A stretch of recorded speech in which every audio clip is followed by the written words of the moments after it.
qué el gobierno quiere que el pueblo sea ignorante? La ignorancia como forma de gobierno. Un pueblo ignorante. Existe una ciudadanía inamovible que va más allá de los papeles membretados o el documento nacional de identidad que nadie se le puede arrebatar.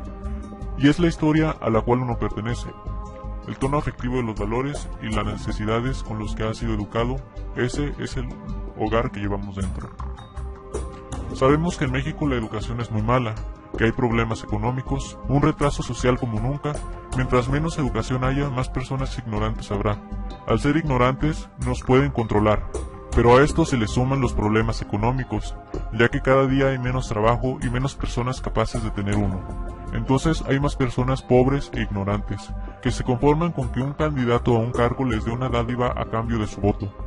Al ser ignorantes no estaremos en condiciones de elegir lo mejor para nuestro país. Actualmente, así es la organización de nuestro país. Podría decirse que la ignorancia es algo que hace que estemos en una gran crisis social, que día a día empeora. Pero algo que es aún más preocupante es nuestro Estado. Prácticamente no tenemos uno. Somos un país con un Estado muy ausente. Pero a estas alturas no podemos quejarnos, ya que nosotros elegimos nuestra forma de gobierno y nuestra forma de vivir. En particular, en México, lo que menos le conviene al gobierno y a las empresas es gente preparada que pueda inconformarse con el sistema laboral y el sistema de gobierno que durante los últimos casi 30 años ha tratado de imponer y que solo beneficia a unos cuantos de una élite política y económica. Al gobierno no le conviene que la gente abra los ojos y vea que todos los días es objeto de explotación. Entonces prefieren dejar sin educación a la gente. Un pueblo consciente es un pueblo que lucha, que no se conforma y que siempre quiere más. Todo evoluciona, y no siempre para bien.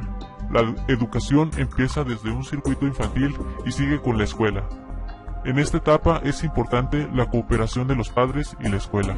Lamentablemente, hoy en día los padres se excusan de no educar y de no enseñarle los valores más indispensables a sus hijos, diciendo que siempre están muy ocupados con el trabajo, y puede que sea verdad. De hecho, las jornadas de trabajo largas son hechas precisamente para que los padres también no puedan educar a sus hijos.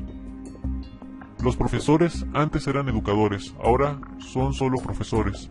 La educación de hoy es inferior. Ha cambiado porque educa en permisividad y no en corrección. Me imagino un árbol que está siendo podado para que proporcione mejor fruto y la mayor cantidad. Si no se deja podar, regar, cavar o moldear, ¿qué va a pasar con este árbol? ¿Cuáles van a ser sus frutos? El sistema educativo en México está diseñado para que los niños y los jóvenes aprendan a ser empleados, aprendan a realizar operaciones y a dirigirse por medio de un sistema. Nuestro sistema educa con más frecuencia a empleados que buscan un salario, aunque sea poco, pero que sea seguro, y hacen creer a las personas que necesitan de un trabajo para poder subsistir, cuando la verdad es que el trabajo es una trampa y pocas personas logran abrir los ojos. El sistema educativo está diseñado para mandar a los niños después de graduados a empresas donde pasarán el resto de su vida trabajando, muy probablemente en algo que no es de su agrado, para poder jubilarse a los 65 años viejos y cansados, para volver a entrar en un sistema de inseguridad que precisamente se llama seguro social. Yo le llamaría inseguro social, que ya no cubre las necesidades de los asociados y de la ciudadanía, que está entrando en una crisis financiera y que muy probablemente en algunos años ya no exista. Lamentablemente esa es la triste historia de nuestro México. Nos educan para ser fracasados. En la televisión nos abundan incesantes ráfagas de informaciones que, lejos de nutrirnos, edificarnos y motivarnos para la superación personal, nos alejan de ella. La televisión es una campaña de estupidización del gobierno para que las personas se mantengan entretenidas e ignorantes, con programas cada vez más bizarros, tontos, que enaltecen la idiotez y que promueven lo vulgar. Lamentablemente la mayoría de la población está siendo engañada, y lo seguirá estando un tiempo más. Mientras tanto, las grandes élites políticas y económicas evitan comer de toda la basura que nos dan. Ellos educan a sus hijos para ser grandes emprendedores y para ocupar cargos importantes en gobierno e instituciones, pero no para ser empleados, ni para consumir lo que la mayoría de la población consume. ¿Cuál es mi mensaje? que la educación es un derecho, no un privilegio, y depende de ti hacerlo valer. Afortunadamente, la tecnología nos apoya. Ahora ya no es indispensable que tú termines la universidad para llegar a ser exitoso en la vida. Todo lo encuentras en Internet. Si tú estudias y te informas, tu modo de pensar y actuar va a cambiar. Recuerda que tu mente es como un escenario. Todo lo que entre en ella, así va a ser el desenlace de tu obra final. Empápate de solo cosas que te beneficien y no sigas órdenes toda tu vida. Esa es mi opinión. México es un país de grandes recursos naturales y también grandes ciudades, bellos pueblos e innumerables sitios históricos y arquitectónicos. Pero a pesar de tantas cosas, México es un país de grandes injusticias. En esta ocasión, revelaré lo que a mi parecer ha sido una de las más grandes de todas las injusticias que hemos vivido en nuestro país, la cual es la educación en México. Una de las más grandes injusticias sociales, no solo de México, sino de los países subdesarrollados, es la educación, ya que ella está sujeta a una conspiración en contra del pueblo mismo. Una de las estrategias de manipulación mediática dice que la educación que se le da al pueblo debe ser la más baja y mediocre posible. Entre más incapacitado esté el pueblo, más se podrá ejercer control sobre él. Si el pueblo está ignorante, no podrá defenderse políticamente de los abusos en su contra y no podrá crecer financieramente para competir en el mercado contra los grandes monopolios y élites económicas. Las instituciones públicas educativas son una fábrica de empleados, no de empresarios. Les enseñan cómo sumar, restar y hacer operaciones, pero no les enseñan cómo desarrollar su intelecto financiero y cómo hacer que 10 sean igual a 100 y 100 sean igual a 1000. Se les enseña a obedecer el sistema, pero no se les enseña la forma correcta de rebelarse al sistema. Se les enseña a ser puntuales y a acatar un horario, pero no se les enseña a ser dueños de su tiempo. Se les enseña a que siempre haya alguien gobernándolos, pero no se les enseña a la forma correcta de gobernarse solos. Se les enseña a sobrevivir en la vida, pero no a vivir la vida. Hay muchas cosas buenas que quizá sí enseña la escuela, pero hay cosas fundamentales que quizá nunca te enseñará, sobre todo en el aspecto financiero. Una de las cosas que en la escuela nunca aprenderás es la de cómo ser rico, y mucho menos te enseñará a cómo ser millonario o multimillonario, sino lo contrario, te enseñará cómo no serlo. Quiero relatar una experiencia que tuve al entrar al primer grado de secundaria. Mi maestro de historia dijo: jóvenes, ya están en secundaria, es hora de madurar e ir pensando en qué va a ser de ustedes en el futuro. La única forma de vivir más o menos bien en este mundo tan difícil es conseguir un buen trabajo. Y la única forma de conseguir un buen trabajo es estudiar duro. Entre más capacitados y preparados estén, serán mejores candidatos para competir en el ambiente laboral, ya que cada vez hay más egresados y menos vacantes. Si alguno de ustedes sigue pensando que de grande va a ser un artista, un cantante o lo que sea, olvide esas tonterías. Eso es para la gente rica y no para ustedes. Olviden sus sueños y entren al mundo real. Que la única forma de vivir es trabajar, trabajar y trabajar. Esas fueron las palabras de mi maestro. Creo que si hubiese hecho caso a esas palabras, sería la mitad de feliz de lo que soy ahora. A lo que me refiero es que en la escuela regularmente nos programan para ser pobres. Y el problema de la pobreza no radica en el gobierno ni en los programas sociales, radica en la educación. Mientras en México no se cambie el sistema educativo y no se nos capacite y se nos enseñe para buscar la riqueza, evitar el conformismo y emprender, probablemente va a seguir pasando lo que ha estado pasando: poco empleo y muchos desempleados. Si te gustó el video, dale like, suscríbete para recibir más. Soy Opinión Anónima, una persona en algún lugar de México a favor de la educación. Hasta luego.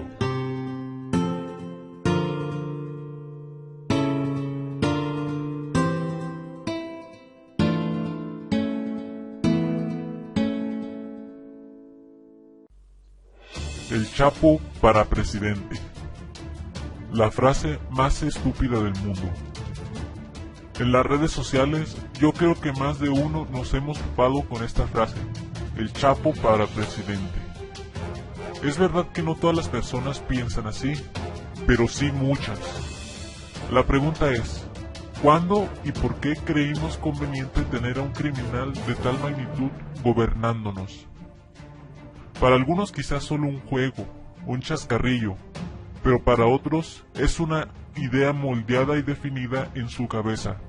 Y a estas personas les digo tal y como lo he dicho en otro video. Ustedes no saben lo que quieren. No cabe duda que una población de ovejas siempre tendrá a lobos como gobernantes. Yo les quiero preguntar algo a ustedes que andan muy lamebotas diciendo, el Chapo es mi héroe, el Chapo lo admiro, al Chapo esto y al Chapo aquello, cuando en realidad ese criminal no daría un quinto por su vida, y si tuviera que matarte, simplemente lo haría sin importarle un comino. Imagínate si le dieras más poder, si lo pusieras enfrente del ejército y de nuestras fuerzas armadas. Estarías creando un régimen totalitario como el Estado Islámico o aquel de Libia con Gaddafi. Aún así, sabemos que hay políticos corruptos que son peores e incluso más sanguinarios que el Chapo, esos famosos criminales de cuello blanco. En eso estoy de acuerdo. Pero aquí surge una pregunta interesante. ¿Por qué en México solemos adorar criminales? Por una sencilla razón. Si tú actualmente admiras al Chapo, te daré una noticia. Te han manipulado y te han lavado el cerebro. Si tú, por ejemplo, eres narcotraficante y te llena de orgullo el andar con tu cuerno de chivo y sentirte muy macho, déjame decirte lo siguiente. Primero, el hacer esto no fue tu elección.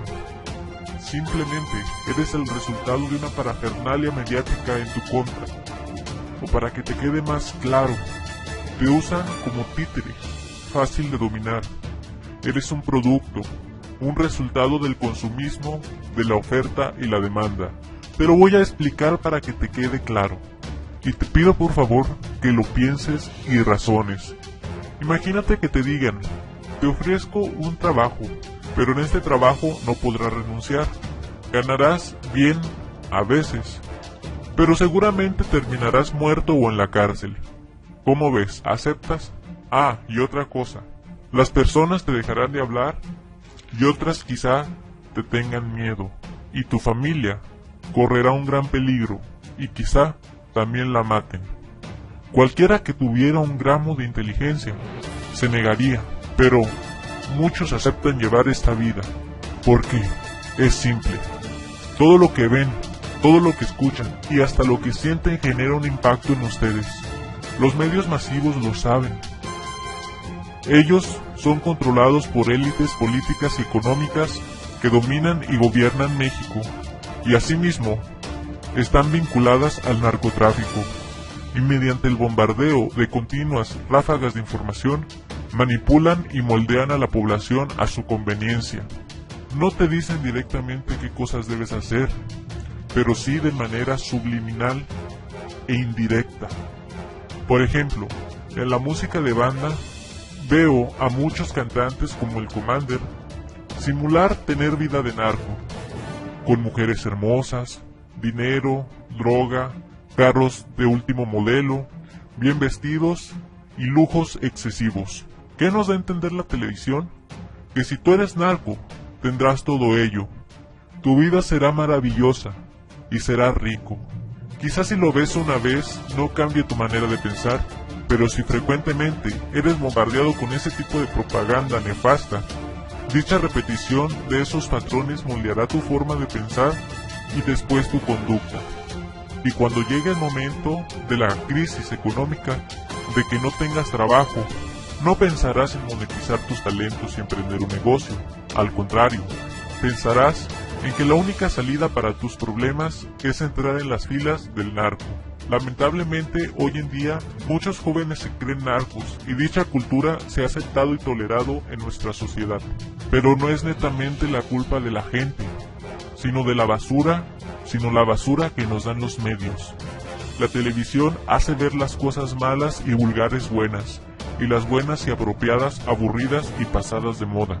Es triste ver cómo la mayoría de las personas en México no tienen una personalidad propia, sino que copian y adquieren las tendencias que la propaganda mediática les da.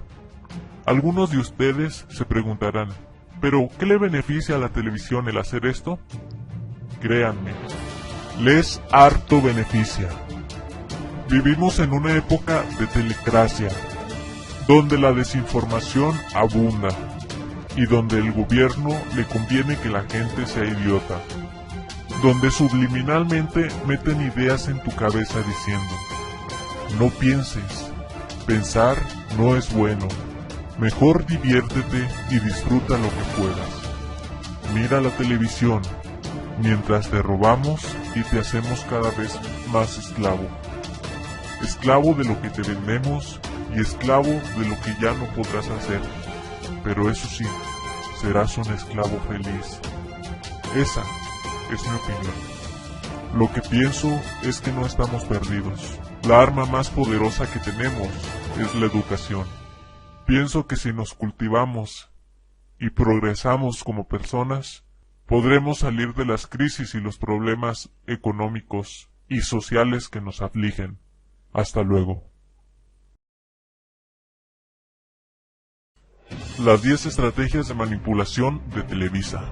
En los últimos meses, Televisa ha rebasado los límites de la paciencia de los mexicanos, tanto así que han abundado campañas en las redes sociales como Cruzada Nacional contra Televisa, en Twitter, que son la manifestación del cansancio que sentimos los mexicanos de todo aquello por lo que esta televisora nos ha hecho pasar. Hoy el país está siendo volteado de cabeza mediante la aprobación de reformas neoliberales, todo bajo el cerco mediático que tiene acorralados a los mexicanos dentro de un régimen totalitario y fascista, todo bajo cortinas de humo, desinformación y manipulación. Las reformas no tienen otro objetivo que la legalización de delitos contra la patria y contra nosotros, sus hijos, despojados, explotación, robos, privatizaciones, reprivatizaciones, extranjerizaciones, saqueos, evasión de impuestos, etc. Todas estas cosas han sucedido en diferente medida durante el régimen neoliberal y han sido solapadas por el gobierno. Estos actos anticonstitucionales fueron permitidos porque en México hay algo por encima de las leyes, la corrupción y el poder. Los poderes legislativo, ejecutivo y judicial han sido privatizados. La democracia misma está privatizada. Las corporaciones y bancos, monopolios nacionales y transnacionales, legales o ilegales, amigos del gobierno, se han infiltrado en nuestra incipiente democracia y la han pisoteado imponiendo su voluntad y sus gobernantes marionetas. Hoy el gobierno neoliberal se ha dado la tarea de legalizar todos estos crímenes y darle certidumbre jurídica a todos aquellos que los cometen y a los que fueron sus cómplices, en lugar de hacer respetar la Constitución y castigar a los privados y a gobernantes delincuentes. A esto le llaman actualizar la Constitución a la realidad moderna. Y es que los gobiernos neoliberales, que dejan todo a la deriva del libre mercado, han sido rebasados por miles de circunstancias que padecemos a diario debido al mismo fundamento del neoliberalismo. El gobierno no puede intervenir, y esa premisa incluye al mismísimo marco legal. Entonces los gobiernos de derecha lo único que hacen es adecuar las leyes para que los privados sigan siendo beneficiados en la impunidad y anarquía del libre mercado. El neoliberalismo avanza hacia el anarco-neoliberalismo, en donde, como el gobierno no puede intervenir y no sirve para nada más que para representar una fachada protectora para los privados, es la anarquía, el dinero y el poder los que reinan. Son las corporaciones monopolíticas los bancos y hasta las mismísimas organizaciones criminales, narcotraficantes, traficantes de personas, contrabandistas, etc. Son ellos los que arrasan con todos los recursos naturales y los seres humanos. Son ellos los que mandan. No existe la democracia, gobierno y pueblo. Esta debe ser aplastada. Es la esencia misma del neoliberalismo, llamada justamente capitalismo salvaje. Anteriormente he hecho un video sobre las 10 estrategias de manipulación mediática según Noam Chomsky. En este video voy a aplicarlas al instrumento más grande de la corrupción y del crimen, llamado Televisa. ¿Sabías tú que mientras veías el atentado de Boston, se aprobó la reforma que hace anticonstitucional protestar contra las reformas? Imagínate. Introducir reformas a la Constitución cancela jurídicamente cualquier reclamo ciudadano. A partir del 3 de abril de este año, no es posible recurrir al amparo contra todo tipo de reforma constitucional que se apruebe, porque la nueva ley de amparo, en su artículo 61, fracción 1, declara este intento como casual y de improcedencia. O sea que si nuestros sabios, entre comillas, políticos, aprueban una ley, tú no podrás reclamar, y esto mientras veías el atentado de Boston. Frente a los presentes acontecimientos del día a día, era casi imposible no hacer mención de la gran y respetable crítica y opinión que el filósofo y activista estadounidense Noam Chomsky supuestamente hiciera en alguna ocasión a los grandes medios de comunicación en general, y como la misma naturaleza de estos se mueve mayormente dentro de un ambiente en el que, más que brindar información y cultura, dedican sus esfuerzos en manipular y mentir a las masas sobre lo que sucede y ocurre alrededor, además de inculcar lo que podría llamarse una anticultura, promoviendo mensajes ya sea deprimentes, de mediocridad o conformismo. Todo esto sin mencionar la propagación de mensajes violentos, obscenos o promulgar el miedo.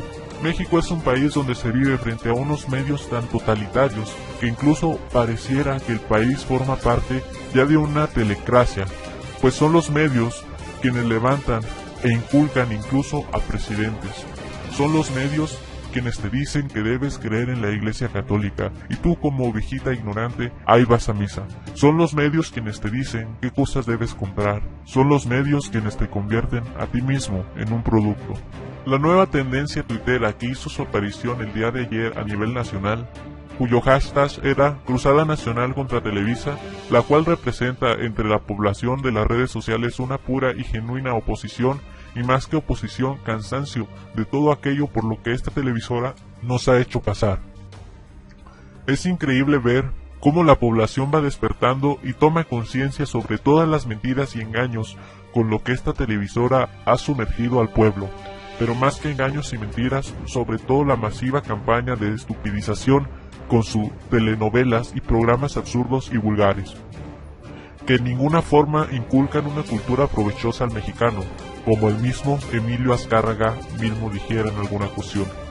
México es un país de una clase modesta y muy jodida, que no va a salir de jodida. Para la televisora es una obligación llevar diversión a esa gente y sacarla de su triste realidad y de su futuro difícil.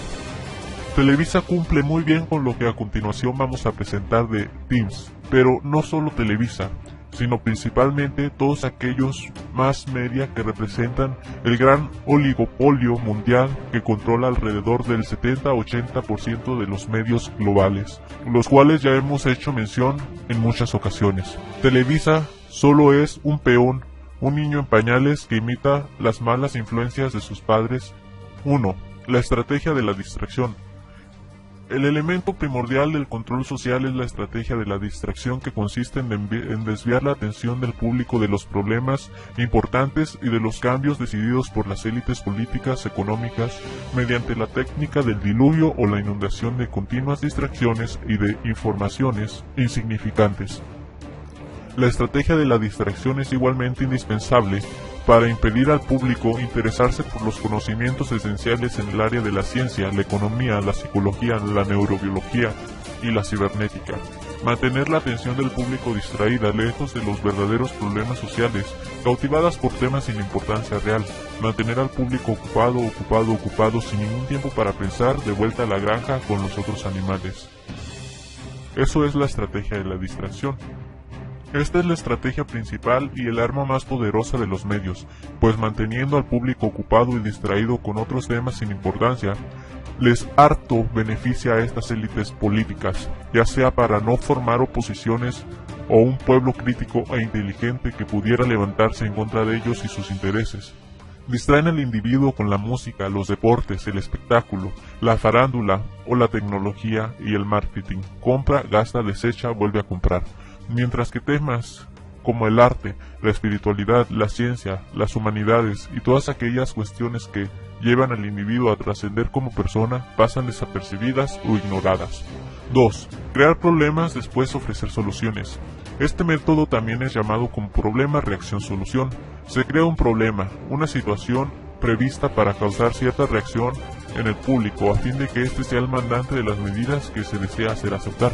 Por ejemplo, dejar que se desenvuelva o se intensifique la violencia urbana o planear y ejecutar atentados sangrientos a fin de que el público sea el demandante de las leyes de seguridad y políticas en prejuicio de la libertad. O también crear una crisis económica para hacer aceptar como un mal necesario el retroceso de los derechos sociales o el desmantelamiento de los servicios públicos. Por ejemplo, la guerra contra el narcotráfico es una estrategia para justificar la represión, la paramilitarización y la militarización de un país sumido en una dictadura invisible de cristal. Esto lo hacen desde hace mucho y forma ya casi un parte de un culto religioso para ellos. Y con ellos, solo para citar dos ejemplos, ahí tenemos a los atentados del 9 u 11 que justificaron las guerras en Irak y Afganistán frente a la crisis del petróleo y las viejas 7 hermanas, además de preparar con anticipación los más altos mandos de la inteligencia estadounidense y la OTAN, las invasiones a 7 países del Medio Oriente, como bien lo describiría después Wesley Clark, ex general de la OTAN. Y ahora hace poco lo de Boston, que mientras todos los ojos están puestos en el ataque y las víctimas, en otros lugares sucedieron acontecimientos que sin duda alguna no serían aceptados de forma fácil teniendo las millones de miradas frente a ellos. Con todo ello, por ejemplo, se dio la CISPA, que provocó una baja tremenda del oro. Se acusó a Obama de crímenes de guerra, qué novedad. Además también de presionar con estos atentados al Congreso y gobierno estadounidense a que tome más en serio medidas adecuadas dentro de la segunda enmienda y la ley migratoria. 3. La estrategia de la gradualidad. Para hacer aceptar o que se acepte una medida inaceptable, basta aplicarla gradualmente a cuentagotas por años consecutivos. De esa manera, condiciones socioeconómicas radicalmente nuevas como el neoliberalismo fueron impuestas durante las décadas de 1980 y 1990. Estado mínimo, privatizaciones, precariedad, flexibilidad, desempleo en masa, salarios que ya no aseguran ingresos decentes, tantos cambios que hubieran provocado una revolución si se hubieran sido aplicadas de una sola vez. ¿Tú sabías que Pemex es el mayor contribuyente del país al aportar alrededor de una tercera parte del presupuesto total del gobierno federal? Mientras que las 30 empresas que cotizan en la BMV tuvieron ventas por 2.777.223 millones de pesos y pagaron impuestos por solo 123.884 millones de pesos, es decir, pagaron solo el 4.5% de sus ventas. Empresas con ventas totales muy superiores a Pemex, que solo pagaron apenas 14% de lo que la petrolera le entregó al fisco. ¿Quiénes aportarán al vacío fiscal que dejará la venta de Pemex? Respuesta: más impuestos para el ciudadano. ¿Tú sabías que ya se puso el IVA a alimentos y medicinas? Esto es una estupidez. Y sí, efectivamente, los que menos tienen serán los más perjudicados. Para mí, el neoliberalismo comenzó desde mucho antes, desde los tiempos de Nixon, cuando hubo separado patrón oro del dólar. Algo parecido posiblemente sucede ahora también en Estados Unidos, con lo de la segunda enmienda, la cual Obama busca reformar para desarmar a la población. Se desatan crímenes y tragedias por todo el país a causa de la venta de armas, y pronto ahí tendrán la reforma de la segunda enmienda, desarmando a la población civil. Este se ha venido desmantelando poco a poco desde el sexenio madrilista, privatizarlo de golpe causaría grandes oposiciones. La estrategia de diferir. Otra manera de hacer aceptar una decisión impopular es la de presentarla como dolorosa y necesaria, obteniendo la aceptación pública en el momento para una aplicación futura. Es más fácil aceptar un sacrificio futuro que un sacrificio inmediato. Primero porque el esfuerzo no es empleado inmediatamente, luego porque el público, la masa, tiene siempre la tendencia a esperar ingenuamente a que todo irá mejor mañana, y que el sacrificio exigido podrá ser evitado. Esto da más tiempo al público para acostumbrarse a la idea del cambio y de aceptarlo con resignación cuando llegue el momento. 736 millones de pesos es el monto de la deuda del rescate bancario que se llevó a cabo en el país después de la crisis económica de 1995. Los rescates financieros provocan una fuerte crisis. Los megaespeculadores financieros del Wall Street o la Reserva Federal para luego llevar al público a que acepte nuevas medidas. Algo similar sucedió en 1929 con la Gran Depresión, lo cual fue totalmente provocado por la Fed. Vienen los rescates y se devalúa aún más el dólar, los impuestos aumentan y por supuesto también la inflación.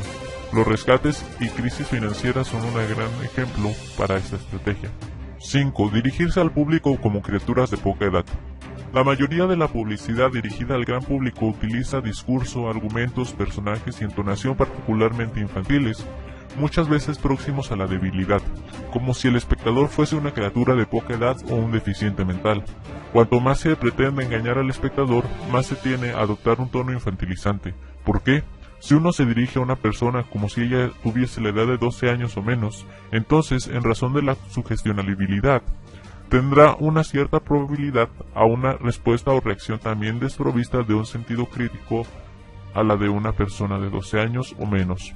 Hay un dicho que dice, no hay peor ciego que el que no quiere ver. Por suerte, yo tengo a mi Lazarillo. Y hay un señor que tiene a una televisión guiándolo como con su correa. Televisa es una experta en esto. En lo personal, al prender el televisor, lo cual es raro, y al ver ese canal de pasada, puedo sentir cómo se hace uso indirecto de esta estrategia. Pero no solo Televisa, todos los medios que forman parte del gran oligopolio también. Utilizar el aspecto emocional mucho más que la reflexión. Hacer uso del aspecto emocional es una técnica clásica para causar un cortocircuito en el análisis racional y por ende al sentido crítico de los individuos. Por otra parte, la utilización de registro emocional permite abrir la puerta y acceso al inconsciente para implantar o injertar ideas, deseos, miedos y temores, compulsiones o inducir comportamientos. Todas estas técnicas son mucho más poderosas de lo que pensamos porque juegan con el inconsciente del individuo. Imagínense el impacto que sufre el individuo por promedio estadounidense que mira el televisor de 4 o 5 horas diarias desde pequeño. Estos medios de manipulación masivos burlan y atacan de forma indirecta a las personas con el subconsciente, enviando mensajes indirectos y de esta forma crean y moldean las culturas y o personalidades. En lo personal, amigos, solamente les daré un consejo. Cuídense de la televisión. No pierdan su valioso tiempo en verla, a menos que sea muy necesario, pero evítenla. Es un instrumento que se usa para manipularles. Es preferible usar el internet que la televisión. Esa es mi opinión.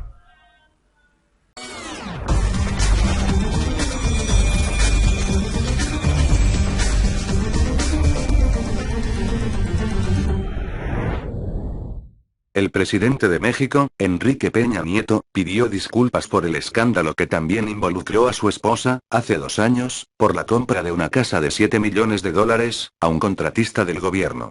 La adquisición de la llamada Casa Blanca afectó la confianza del pueblo en la presidencia, admitió el mandatario. Aunque Peña Nieto aseguró que no había violado la ley, prometió redoblar sus esfuerzos para combatir la corrupción en México. En su disculpa, el presidente mexicano reconoció su error, que no solo afectó a su familia sino que también lastimó la investidura presidencial y dañó la confianza en el gobierno. Subrayó que los servidores públicos, además de actuar con toda integridad, son responsables de cómo se perciben sus acciones. Con toda humildad les pido perdón, les reitero mi sincera y profunda disculpa, por el agravio e indignación que causé, expresó. En mi opinión no encuentro mucho sentido e importancia a sus disculpas, pero lo dejo a criterio de ustedes. Yo soy Opinión Anónima. Si te gustó el video compártelo y suscríbete para seguir recibiendo más de mis videos. Hasta luego.